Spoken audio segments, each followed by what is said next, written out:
Hi guys, it's Robin with Robin's Crocheted Creations and Spin Crochet Repeat, RCC. I want to thank you for joining me for the next installment of You to Yarn Teeswater edition. Teeswater is, it's a different kind of fiber. It's a different kind of wool. You can get locks that are up to 12 inches long. And I didn't think to bring a ruler in here, but that one alone, probably a good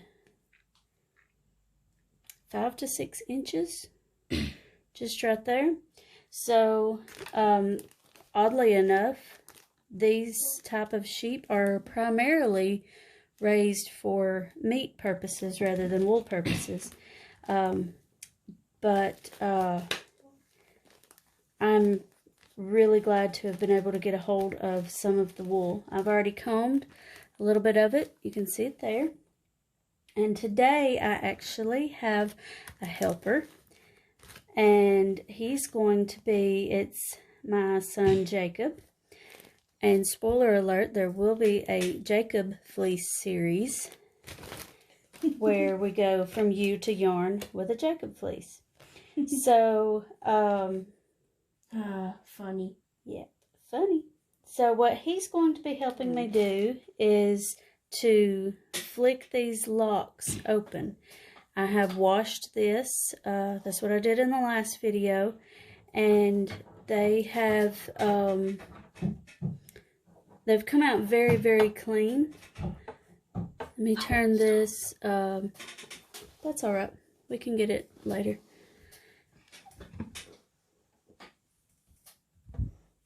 So we couldn't get it later. We had to get it right then.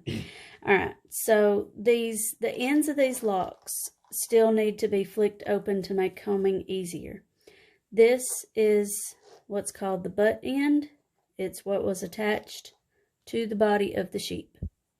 This is the tip, and there still appears to be a little bit of yellowing, maybe from some lanolin that's left, or it may be just from a little bit of staining where the sheep was just uncoated. Let's see how shiny these locks are. So I'm going to turn the flash back off. And his job is to flick these locks. So he's going to hold it, this part in your left hand. Now, he is right-handed, is why I'm telling him to use his left hand. You could use whichever hand. And then you just lightly brush it.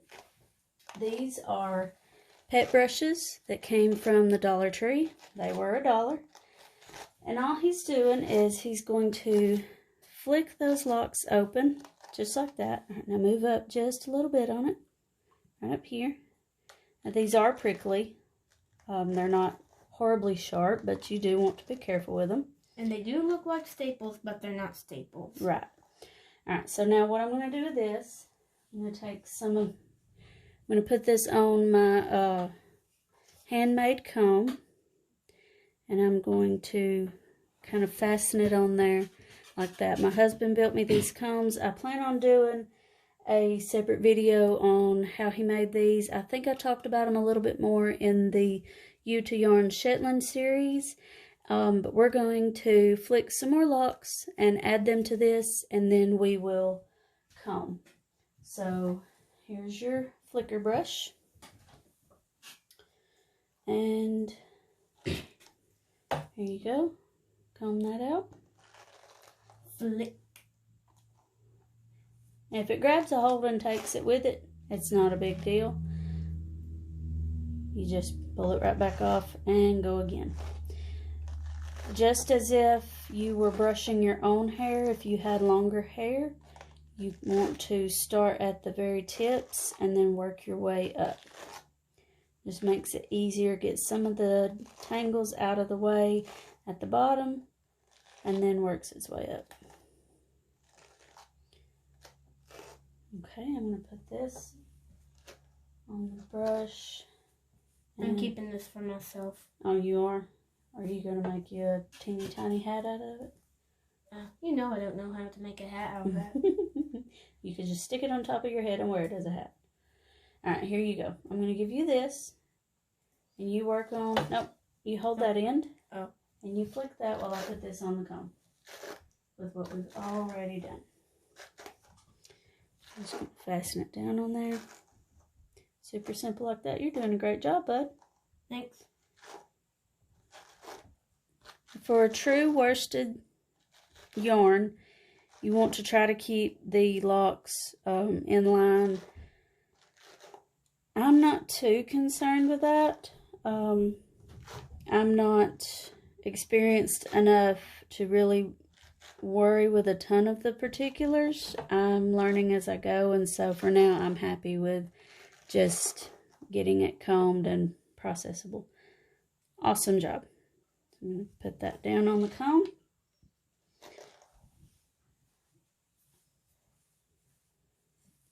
Whatever is left on this, I'm going to keep it, Mom. Alright, so we're going to comb some more locks out, and we will come right back when I've got the comb loaded up, and we'll show you what we do from there. Alright, so Jake has gotten lots of lovely Teeswater locks combed, and in my Shetland series, yeah, he's saying if you like this, give it a thumbs up if you're on YouTube, give it a rumble if you're on Rumble. I appreciate it. The goal of my channel is to simply, apparently words are hard, to simply share my experience as I go through this. I want to encourage anybody that is looking to learn this or anything else to just get out there and give it a try. Work your way into it. Learn as you go. Don't be afraid to mess up, because it's in the mistakes where we learn. So in the Shetland series, I had this clamped down to a table, but these can also be used as hand combs. You can buy hand combs.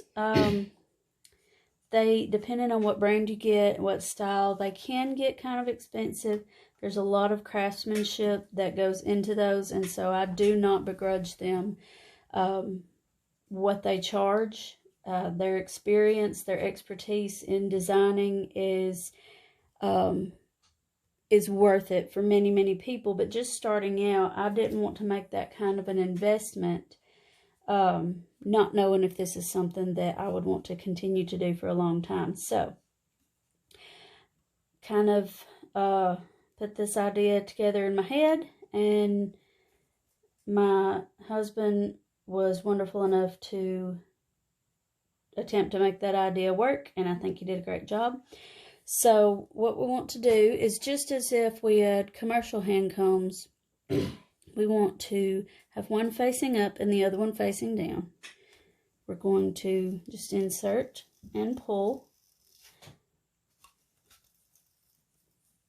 And again, if you start at the tips and work your way up, you're going to detangle and get the fiber worked through and made more useful. You can go from the side. You can go from the other side. You just don't really want to go from the back, or else you're going to pull all the fiber off and it's not going to do much good. So as you comb, you're slowly taking the fiber from one comb to the other comb.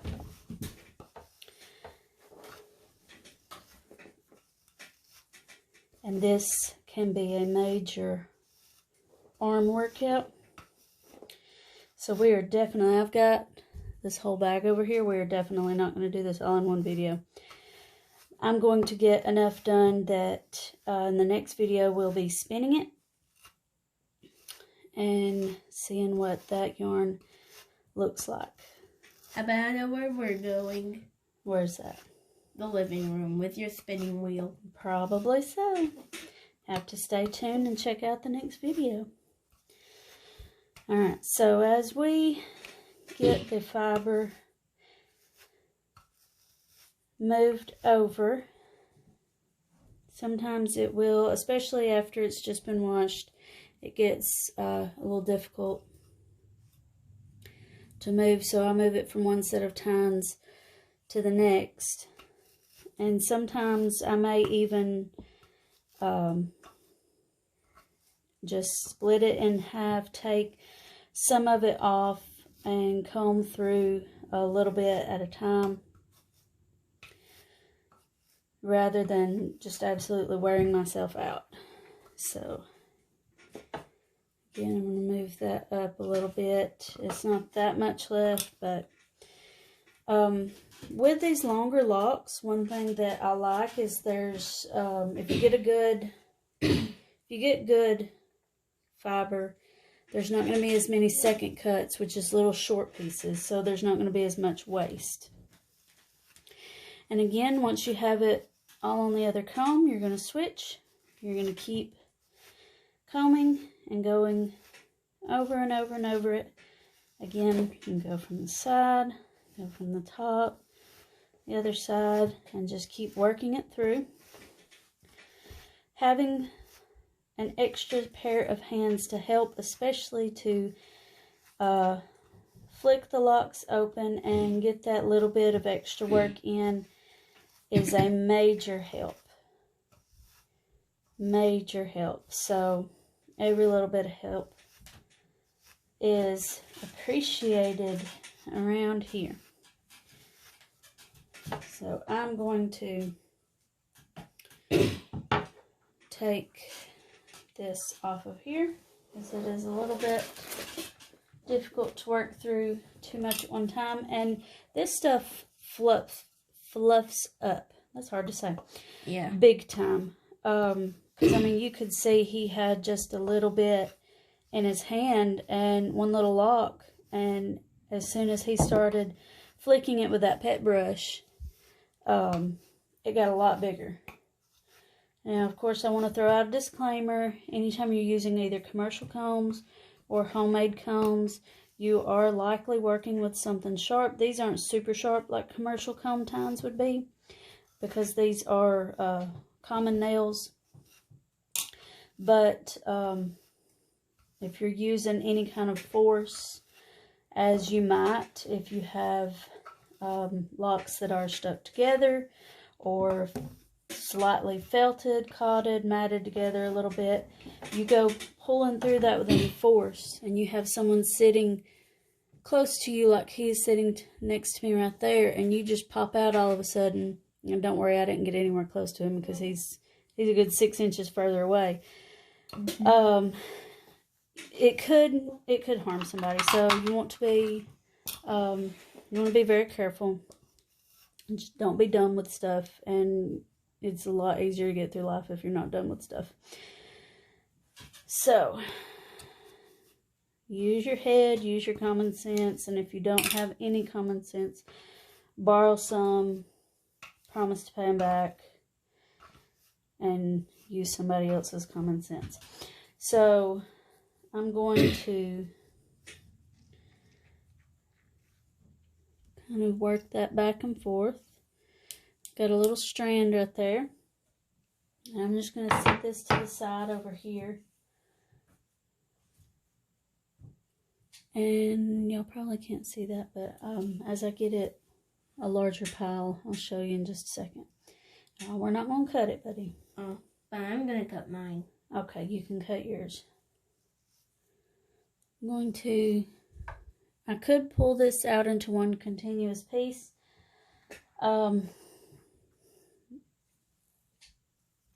Just for making it easier to keep up with as I go, I pull off a certain length and just continue to pile it up on itself.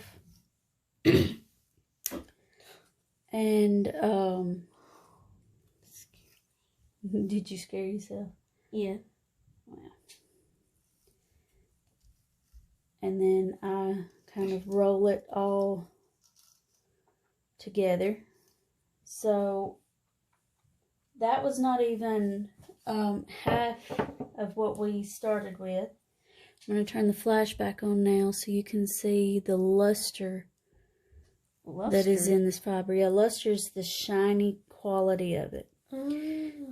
That little bit of fiber, a little bit of wool, made a good foot-long piece of what we can call roving. And as I twist it, you can see it just shines just nearly like pearls. It's super, super pretty. This is something that I honestly think I probably won't dye this. I don't know. I am probably going to put some of it in my Etsy shop. I know I have talked about that quite a bit in my videos about where you can find me on Etsy. And I'm still I've got it set up. I just am working on getting items in there. So I will likely put, once I can get this spun, get some of it put in there. May even put some of the combed fiber in there. This was the result of my work the other night, just for a couple of hours maybe.